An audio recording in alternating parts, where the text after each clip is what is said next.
क्या आप भी देश और दुनिया की खबरों से रह जाते हैं बेखबर? तो सब्सक्राइब कर लीजिए हमारे HT न्यूज चैनल को और बेल आइकॉन को दबाना मत भूलिएगा। दिल उस वक्त मिलेंगे जब इंसाफ होगा, दिल उस वक्त मिलेंगे जब हकदार को उसका हक मिलेगा, तब जाकर दिल मिलेंगे। वरना ये दिल को बहलाने की बातें हम 70 साल से सुन रहे हैं, मेरे कान पक चुके हैं इस मुनाफिकत की गुफ्तगू से। अब मैं तैयार नहीं हूं इस तरह की गुफ्तगू सुनने के लिए। मुझे मेरा हक चाहिए। मैं तुमसे ये नहीं कह रहा हूं कि तुम आसमान पर जाकर तारे तोड़ कर ला कर दो।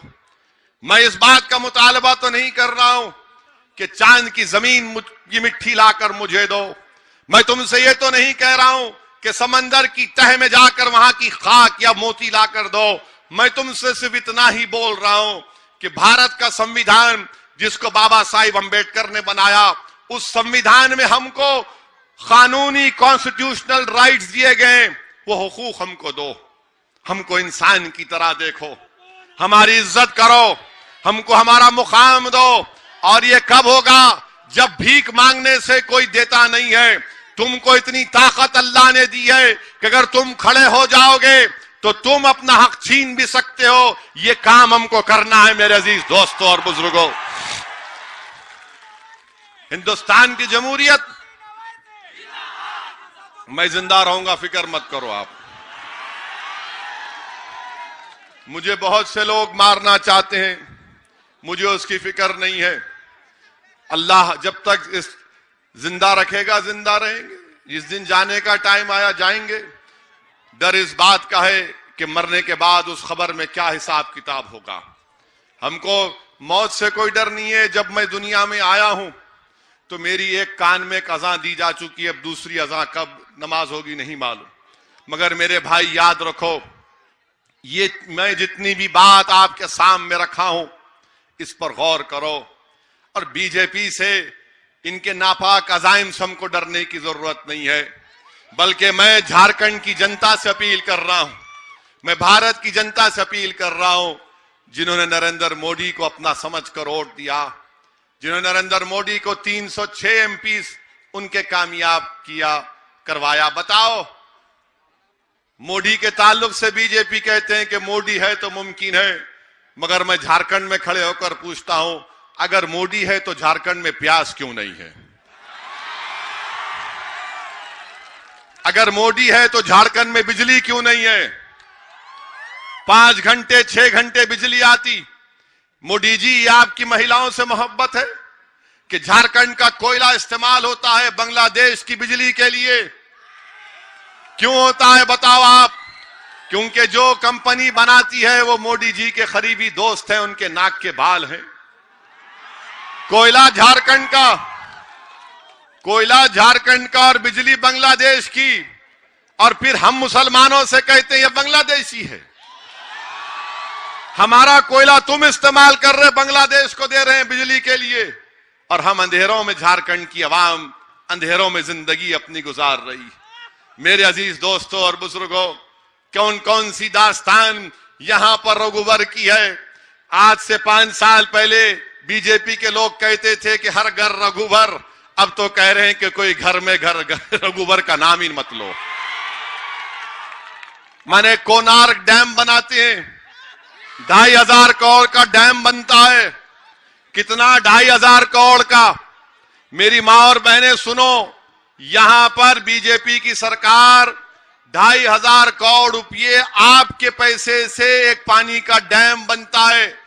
मुख्यमंत्री डैम का इफ्तिताह करते हैं, इनॉग्रेशन करते हैं, उसके चंद घंटों के बाद डैम की दीवारें गिर जाती हैं। तो मुख्यमंत्री और बीजेपी के लोग कहते हैं कि गलती बीजेपी की नहीं, चूहों ने डैम के दीवारों को खा लिया। बड़े तेज चूहे थे ये, बड़े कमीने थे ये चूहे, बड़े बदमाश थे ये, कि इंसान का टैक्स पेयर का पैसा ये खा गए। और हमारे वजीर आजम दिल्ली में बैठकर बोलते हैं, बल्कि इसरो के साइंटिस्ट के पास चले गए कि जाकर देखना चाहते थे कि हमारा सैटेलाइट चांद पर कैसे उतर रहा है। हिंदुस्तान के वजीर आजम चांद पर सैटेलाइट उतरने के लिए चले गए, मगर दिल्ली के सल्तनत पर बैठकर आपको यह नहीं दिखा कि चूहे 2500 कौड़ खा गए। मोदी जी, ये आपके चूहे हैं, ये आपके पार्टी के चूहे हैं। आप इन चूहों को नहीं पकड़ सक रहे। इन चूहों को पकड़ो जो 2500 करोड़ रुपए का गबन कर चुके हैं। कोई बात नहीं करता। क्या जेएमएम के लोग, क्या कांग्रेस के लोग, क्या जेवीएम के लोग बात करेंगे इन चूहों की जो 2500 करोड़ रुपए खा गए? नहीं करेंगे, इसलिए कि चूहे इनके घर में भी जाकर कभी बैठते हैं। अब मैं आपसे अपील करने आया हूं कि यह हाल हो चुका है। और मेरे अजीज दोस्तों और बुजुर्गों, मैं आपसे यह भी बताना चाहूंगा कि बड़े अफसोस के साथ आपके सामने इस बात का जिक्र कर रहा हूं, बड़ी तकलीफ के साथ और बड़े गम में डूबकर आपके सामने इस बात को रख रहा हूं कि हिंदुस्तान के प्रधानमंत्री, कल उनकी सरकार हमारे मुल्क की सबसे बड़ी पंचायत सांसद लोकसभा में एक बिल को पेश करने जा रही है।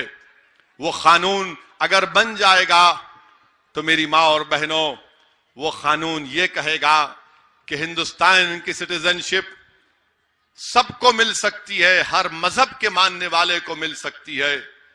अगर कोई हमारे हिंदू भाई हैं उनको सिटीजनशिप मिलेगी, कोई हमारा सिख भाई है तो उसको मिलेगी, कोई ईसाई है तो उसको मिलेगी, कोई पारसी है तो उसको मिलेगी।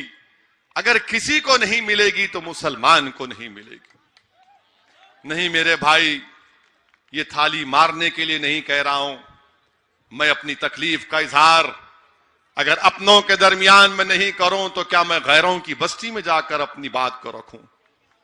ऐसा कानून बनाने जा रहे हैं, बताना ये चाह रहे हैं कि हिंदुस्तान में इस्लाम का इस्लाम से कोई ताल्लुक नहीं है, सबको सिटीजनशिप देंगे, सिवाय मुसलमान को नहीं देंगे।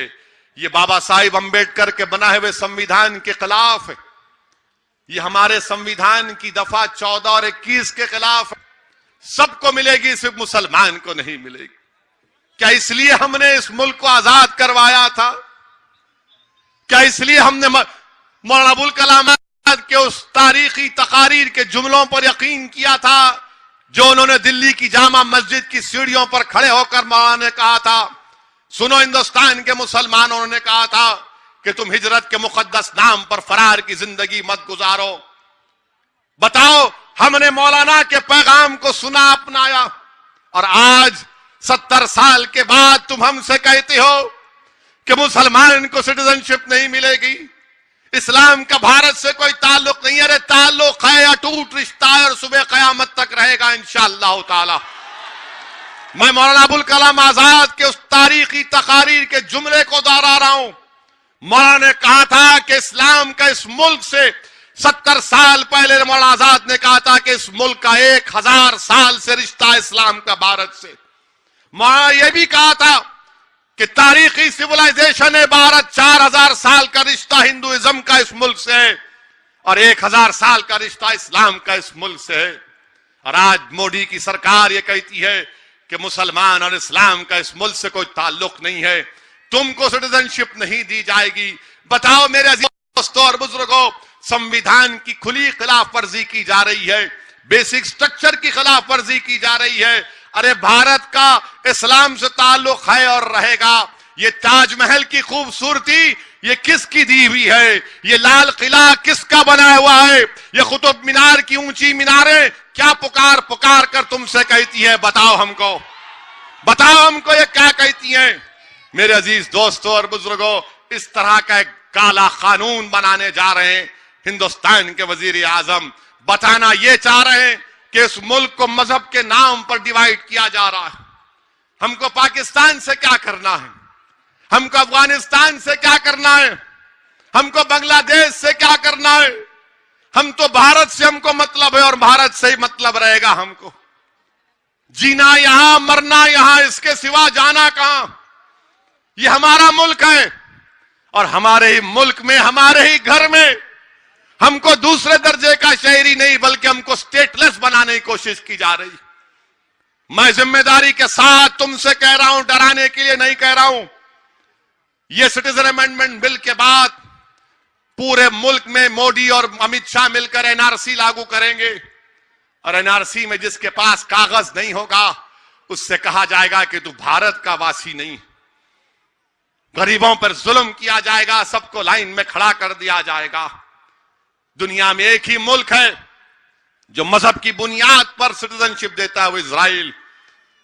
एक जालिम मुल्क है जो मासूम फलस्तीनियों पर जुल्म करता है, आए दिन उन पर गोलियां बरसाता है, आसमान से तैयारों से बमबारी करता है। क्या ये गांधी का मुल्क, ये सुभाष चंद्र बोस का मुल्क, ये मौलाना आजाद का मुल्क, ये नेहरू का मुल्क, ये अंबेडकर का बनाया हुआ संविधान के हमको लाकर मोदी जी आप इजराइल के सफ में खड़ा कर देंगे? ये भारत की तौहीन होगी, ये गांधी की तौहीन होगी, ये अंबेडकर और संविधान बनाने वालों की तौहीन होगी। मैं आपसे वादा कर रहा हूं कि संसद में मैं इसकी मुखालिफत करूंगा। अल्लाह ने जितनी मुझे ताकत दी है मैं उतनी मुखालिफत करूंगा, और जब तक मैं जिंदा रहूंगा मैं इस बिल की मुखालिफत करता रहूंगा।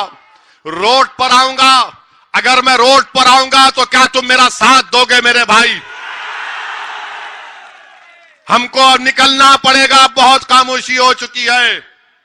अदालत के दरवाजे पर भी जाकर हम खटखटाएंगे, अदालत के सामने जाकर अपनी अर्जी को रखेंगे और कहेंगे कि देखिए ये बेसिक स्ट्रक्चर का वायलेशन है। केशवानंदा भारती केस में सुप्रीम कोर्ट ने कह दिया कि फंडामेंटल राइट को कोई हाथ नहीं लगा सकता। आज मोदी की हुकूमत इस तरह का एक काला कानून बनाने जा रही है। मेरे अजीज दोस्तों और बुजुर्गों, इसीलिए इस पूरा शुभ दौर में जरूरी है कि आप मुत्तहिद रहें, और डरने और घबराने की जरूरत नहीं है।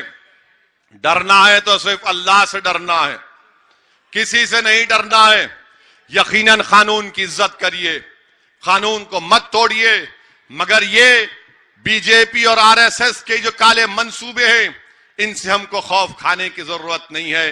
इंशाअल्लाह ताला ये काले बादल हटेंगे, छटेंगे इंशाअल्लाह ताला। मुझे पूरा यकीन है कि जो लोग आज जुल्म कर रहे हैं अल्लाह इनको इनके जुल्म से इनका खातिमा करेगा इंशाअल्लाह ताला।